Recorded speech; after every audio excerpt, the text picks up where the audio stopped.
Good evening mga shots! Good evening everyone! Ay, gabi na. Ay, parang hindi maganda yung aking itsura. Hindi maganda. May sipon kasi ako kaya medyo maano yung aking itsura. Ba't ganun? Pag may sakit nun, nakikita talaga sa mukha. Ganda pa rin naman, di ba? Nagbuhat ng sariling upuan. Anyway, meron tayong gagawin ngayong gabi. Kasi gabi na, alas 10 na ng gabi. And as usual, gabi naman kami nagigising, tas umaga tulog kami. So yung aking gagawin ngayong araw, o ngayong gabi is magliligpit ako ng aming kwarto kasi medyo magulo na siya. Ang dahil nga, meron akong in-order sa aking shop na darating by maybe in 3 days time. Ang ingay. Anyway mga siya, yan pala yung gagawin ko. Magpalit ako ng bedsheet. Tapos, hindi ko alam kung saan ko to ilalagay. Itong mga damit ni Ayana ko na hindi naman niya nasusuot. Diyan ko siya tinatambak. Lahat ng cabinet namin punong-puno na talaga. Wala na siyang mapagsiksikan. So, I will find a way na kung saan ko siya maitago. Kasi kailangan ko siya i-clear out everything. Magpapalit pala ako ng kortina. Medyo matagal na yan siya. Nung buntis pa ako niyan. If I will remember. Buntis. Pero hindi naman siya madumi kasi nakasarado naman lagi yung pinto. Anyway. Ito, tatanggalin ko to siya ngayon. Yun yung aking trabaho ngayon. Tatanggalin ko to, symbol ko na. Kasi yung anak ko dito, as I said, mahaba, yung height niya, yung lapad ng kanyang bed, yung kanyang, ano ba pangalan yan? Ano ba tawag kasi nito? Yung bed niya. Hindi, may tawag dyan. Di ko lang alam, nakalimutan ko na. Loading palagi. So, yung lapad niya, kasya na siya dyan. Hindi, kasya na yung kanyang, yung height ba? Ay, kagulo. Lapit ko nga. Yung kanyang height, ganyan ba yung kanyang height? Kasya na kasing size na sila dito ng kanyang bed. Ngayon, hirap na siya makaikot kasi pag yung kanyang paa, itulak niya dito, mauumpog siya doon. So, kailangan ko na talaga siyang iligpit at saka palitan ko na siya ng playpen. Playpen pala yung binili ko para sa kanyang mga shoes para dalawa kami dito matulog sa sa playpen niya kasi yung anak ko dito, so jowa doon sa kwarto namin isa. So, yun yung ating gagawin. Disassemble ko to siya. Talagang gabi pa ako nag-disassemble, no. Tapos, ayan, in few days, papalitan na natin siya ng playpen kasi nga, kailangan niya na rin ma-exercise yung kanyang paan, yung paikot-ikot para makapag-crawl.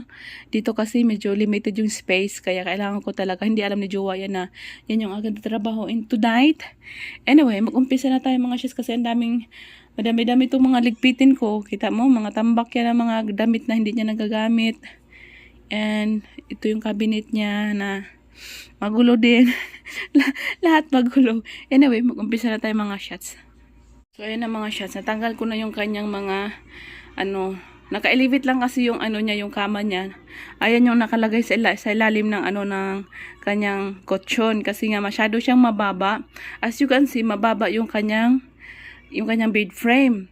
Ngayon, pag kukunin mo siya, halimbawa sa akin, hanggang susuko yung yung lalim niya. So paano mo pa mabubuhat sa ilalim, 'di ba?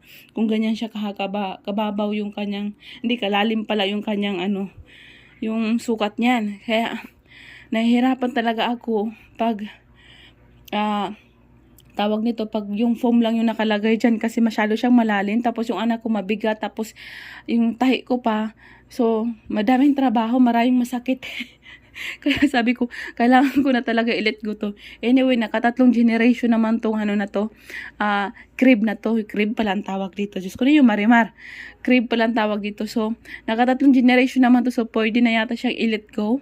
Di ko alam kung mayroong magka-interesado nito na, kunin. O kaya, binta ko ng 500 na lang. So, para sa, future anak nila kung sino man yung may gusto. So, try natin i-post yan kung sino may interesado. So, yan yung ating update. Babaklasin na natin yan mga shots. Hindi ko na siya i-video kasi yung patrabaho siya. Di ko alam kung kailan, anong oras ko siya matatapos. Anyway, umpisahan ko na mga shots. Hey, good morning mga shots!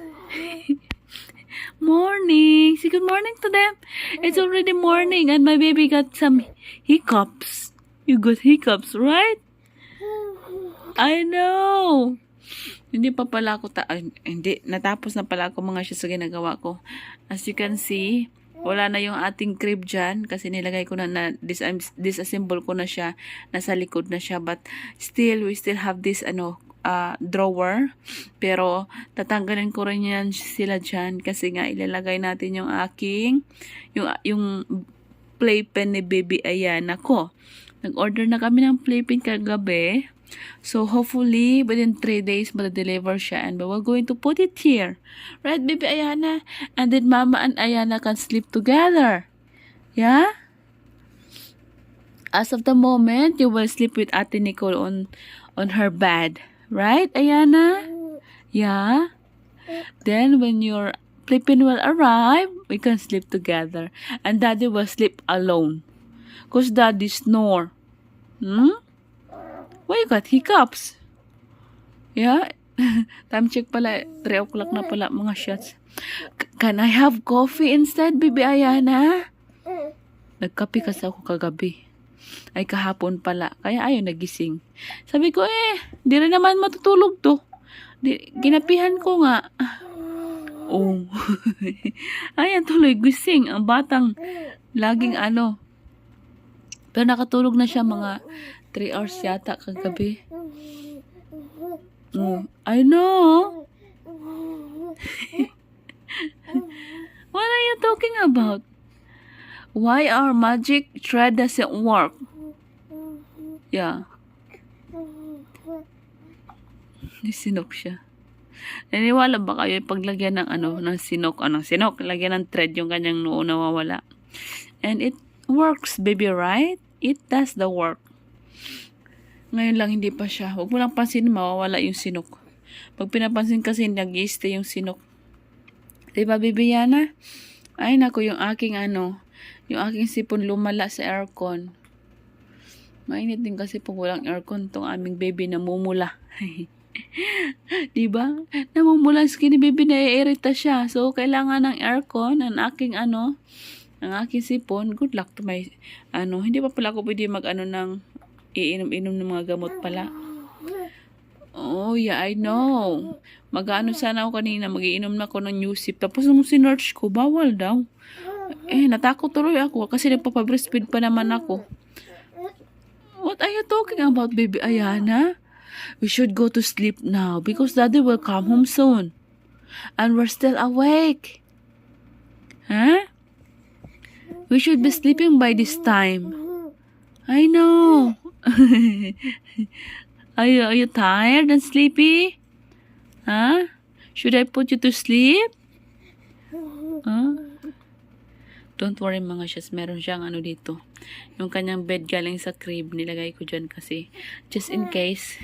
Wag naman sanang mahulog to mamayang gabi kasi dito lang sila matutulog ng kanyang kapatid. Magkatabi sila. Yung kanyang ate. I know, you're gonna sleep with your ate.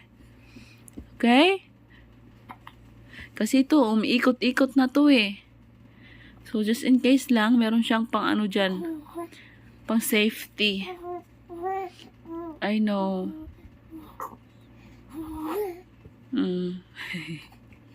Oh, Baby Ayana. Today is what? Is July 1? Let me check the month.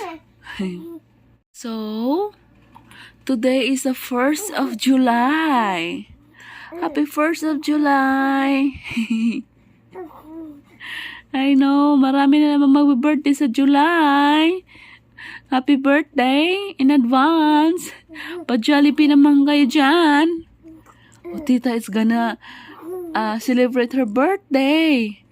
Are we invited? Huh? Do we have food? Do you think Tita will gonna prepare something for us, Ayana? Huh? July na pala, ang bilis ng panahon, baby.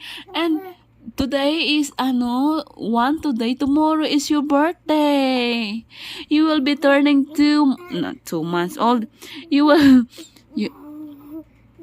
Ang ingay naman ng batang ito.